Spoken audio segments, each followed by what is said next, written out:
Across live now to Brussels and listen to the NATO chief, Jens Stoltenberg. To address the biggest threat to our security in a generation, President Putin's war against Ukraine. The people of Ukraine are resisting with courage and determination, fighting for their freedom and for their future. We stand with them.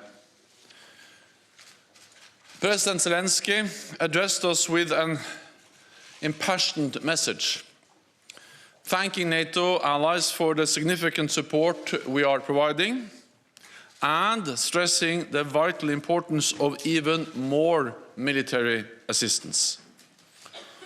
Today, NATO leaders agreed that we must and will provide further support to Ukraine.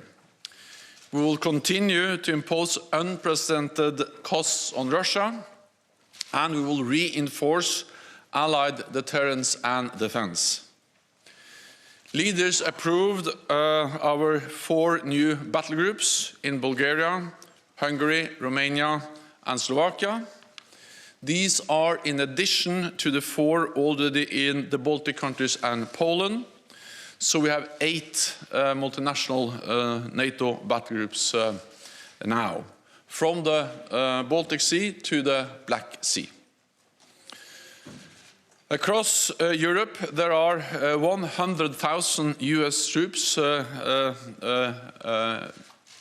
supporting NATO efforts, and European allies and Canada have also stepped up.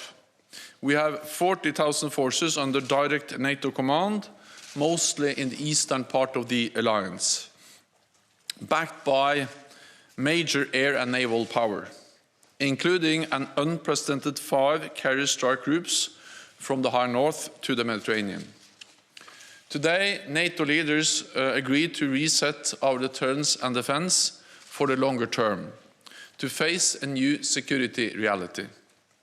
On land, we will have substantially more forces in the eastern part of the alliance at higher readiness, with more pre-positioned equipment and supplies. In the air, we will deploy more jets and strengthen our integrated air and missile defense. At sea, we will have carrier strike groups, submarines, and significant numbers of combat ships on a persistent basis. We will also strengthen our cyber defenses and enhance our exercises, focusing on collective defense and interoperability. I expect we will decide on the details at our next summit in Madrid in June. Today, Allied leaders also agreed to provide further support to Ukraine, helping to uphold their fundamental right to self-defense.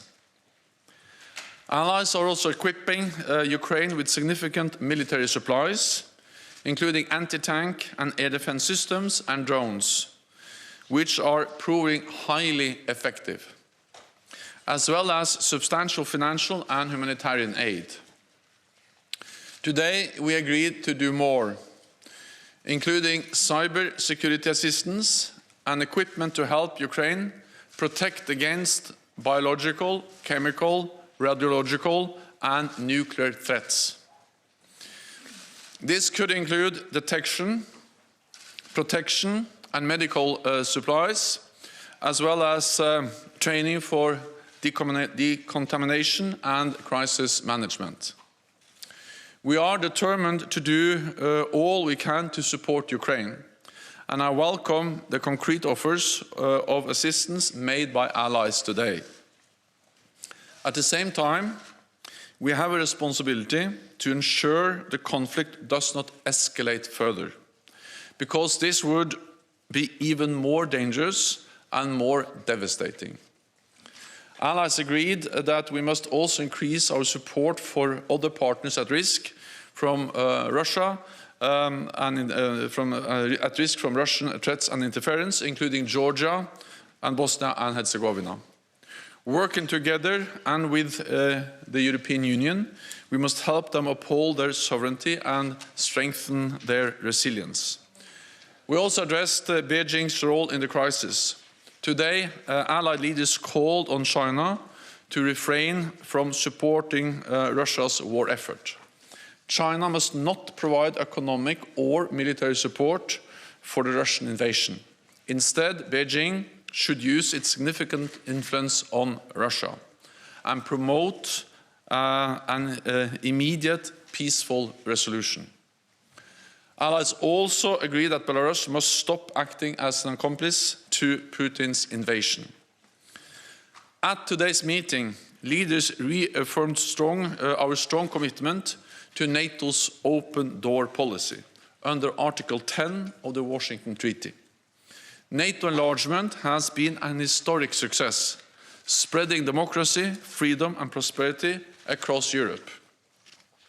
1 month since the start of Russia's invasion of Ukraine, NATO's security environment has fundamentally changed for the long haul, and we are responding. But security does not come for free, and doing more will cost more.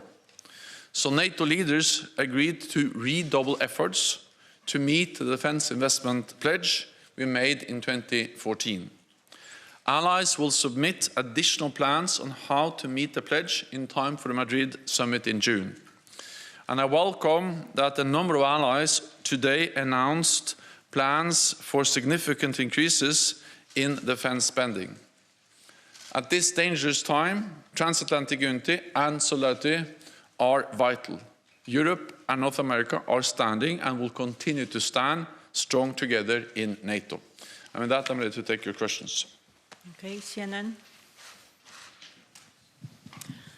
Hi, Mr. Secretary General. Thank you.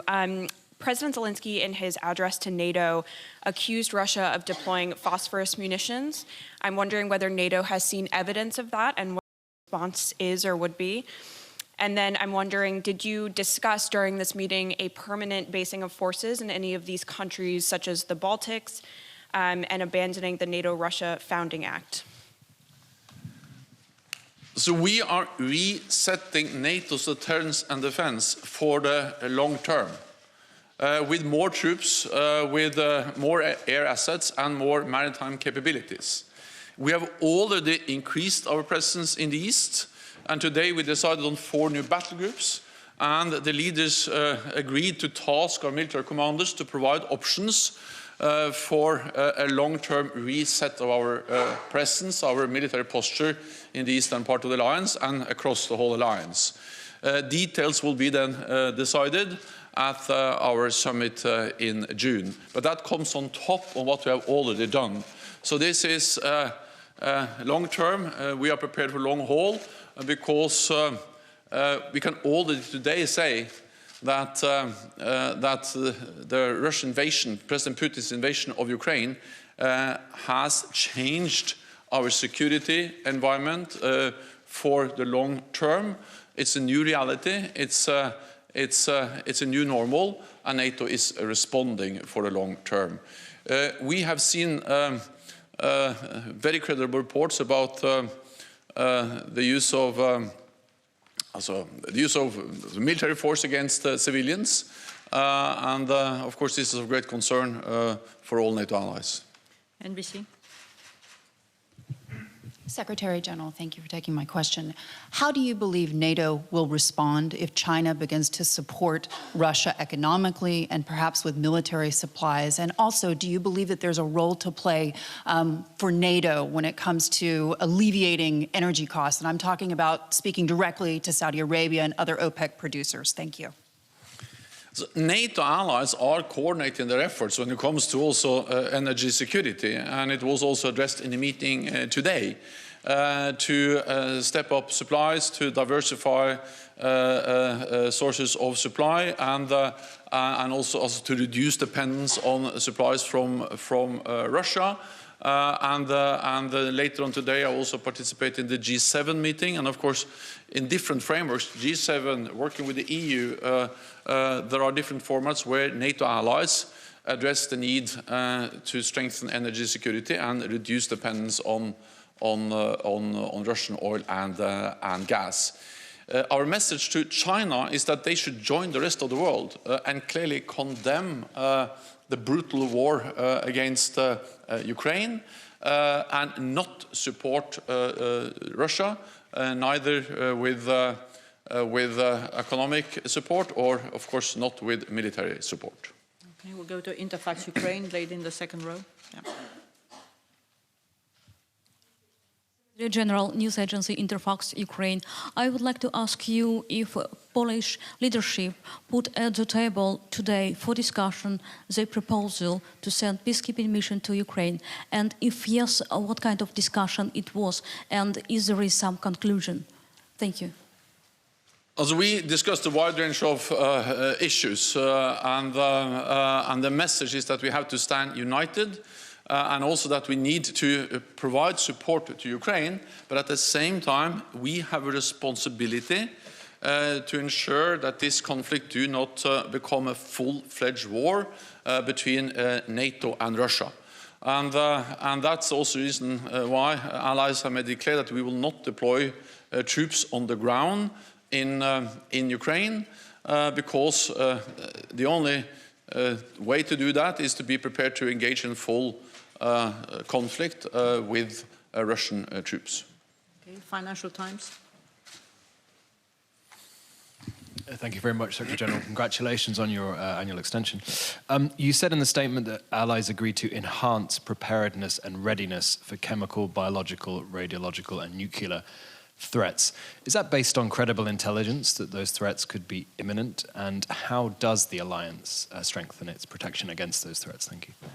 So we are concerned, partly because we see the rhetoric and we see that Russia is trying to create some kind of pretext, accusing Ukraine, United States, NATO allies for preparing to use chemical and biological weapons. And we have seen before that this way of accusing others is actually a way to create a pretext for do the same themselves.